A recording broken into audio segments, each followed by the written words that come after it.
iba a rentar y acabó en Palacio Nacional. Esto fue lo que dijo Andrés Manuel López Obrador el 2 de abril del 2018. Escuche. Voy a seguir viviendo en mi domicilio, no voy a vivir en Los Pinos. Claramente se puede escuchar que iba a vivir en su domicilio. Después cambió un poco la versión.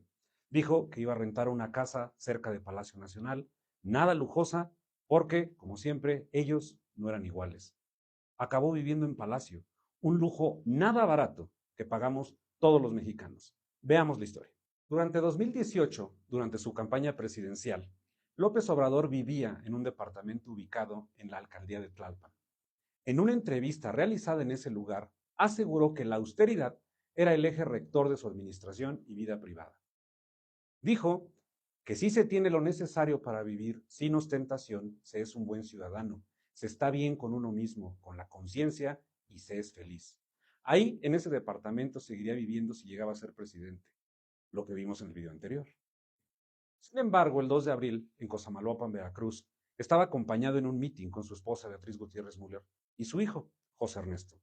Explicó en ese momento que su hijo estaba en quinto de primaria, que esperaría un año más en lo que llegaba al sexto, su hijo, y que entonces cambiaría de domicilio, rentaría algo más cerca de Palacio. Escúchelo usted mismo. Él lo dijo, él lo prometió. Yo voy a vivir en la casa donde vivo con mi familia, que es la casa de ustedes. No me voy a ir a la escuela ir a Los Pinos, además esa casa está embrujada.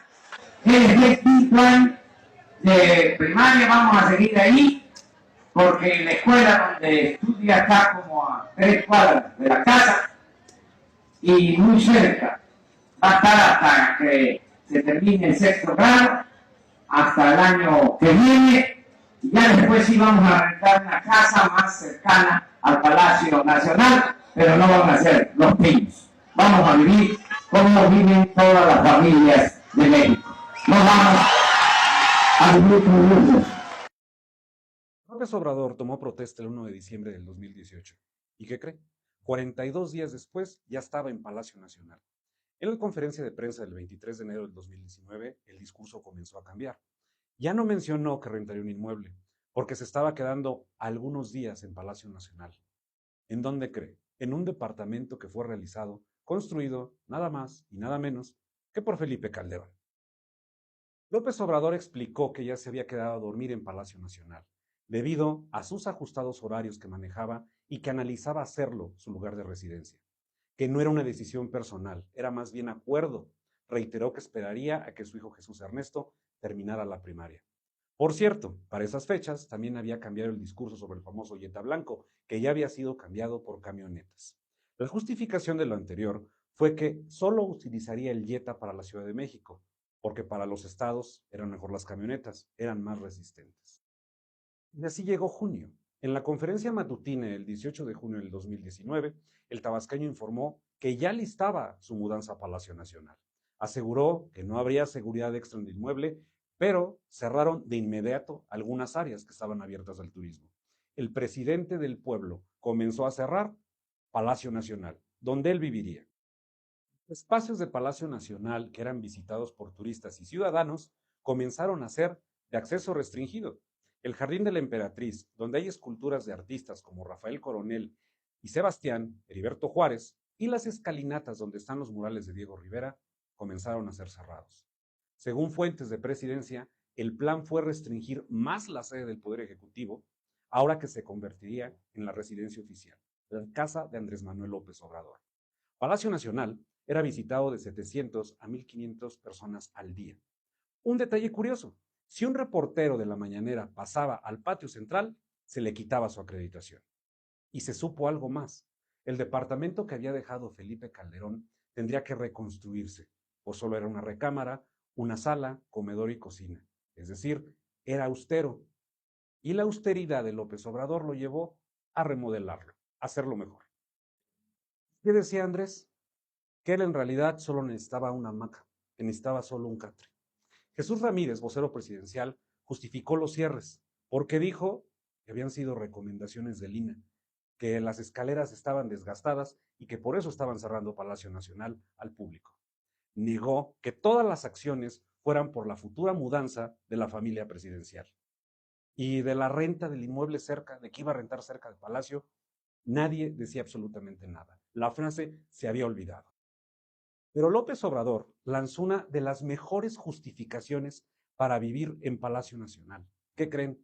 Que él vivía en Palacio Nacional porque era un homenaje a Benito Juárez. Escúchelo. Un ejemplo de lo que debe de ser un servidor público que Benito Juárez. Él encarna lo que debe ser un auténtico, un verdadero servidor público. Fue una de las cosas que tomamos en cuenta para no vivir en Los Pinos y venir acá a vivir. Juárez decidió hacerlo, ahí vamos a vivir, pero es un timbre de orgullo, un gran honor vivir aquí en Palacio, donde vivió y murió Benito Juárez. El presidente de México, Andrés, dijo en una de sus mejores paradojas que él no vivía en Palacio Nacional, que vivía en un espacio dentro de Palacio Nacional de solo 300 metros. Agregó que todas las áreas históricas no se habían ocupado. Pero esperen, ahí viene lo mejor. En una entrevista aseguró, acuérdense bien, que él siempre había pensado vivir en Palacio Nacional, desde 2006. Te cuento así rápido la historia, ¿no? Del por qué vivimos aquí. Yo lo propuse desde la primera campaña, desde el 2006. Dije que si ganaba, iba yo a vivir en Palacio. ¿Cómo vivió y murió el presidente Juárez? En la campaña del 12 lo mismo, repetí, que iba yo a vivir aquí. Y me llevó todo este tiempo, no que no fue poco, convencer a Beatriz. Es decir, que una cosa era lo que prometía en campaña y lo otro es lo que él tenía en mente desde 2006, vivir en Palacio Nacional en caso de ser presidente. Pero ahora viene la pregunta, ¿cuánto nos cuesta que Andrés López, sus hijos, su familia, vivan en Palacio Nacional? Que por cierto, tiene un gobernador. Además de su sueldo de 163,793 pesos, el presidente disfruta Palacio Nacional con cargo al erario. Usted y yo lo pagamos. Según una investigación del portal Latinus, comida, luz, teléfono, agua, ropa, chofer, servicio doméstico y gasolina se paga con los impuestos de todos. Desglosemos. Sueldo con prestaciones del presidente, 163,793 pesos. Renta, 90,000 pesos. Luz, 1,875 pesos. Agua, 1,305 pesos. Internet, 650 pesos. Celular, 700 pesos, tomando en cuenta que fuera un plan modesto, austero, le dicen. Tintorería, 17,601 pesos. Alimentos y gastos personales, 16,013 pesos. Combustible para vehículos, 66,666 pesos. Seguros de auto, 19,207 pesos. Personal de servicio, 27,346 pesos. Estas cantidades son mensuales. La presencia de Andrés Manuel López Obrador, su vida en Palacio Nacional, nos cuesta a los mexicanos 405,000 pesos. Y comienzan a surgir las preguntas. Señor presidente, si usted tenía ya pensado irse a vivir a Palacio Nacional desde 2006, ¿para qué engañar a todos que se iba a vivir cerca de Palacio al rentar un departamento? ¿No es un lujo tener un homenaje a Juárez que nadie le pidió que cueste 405,000 pesos? ¿Es austero vivir en Palacio Nacional? Y lo mejor de todo, ¿no iba usted a vivir, a rentar cerca de Palacio? Usted lo dijo.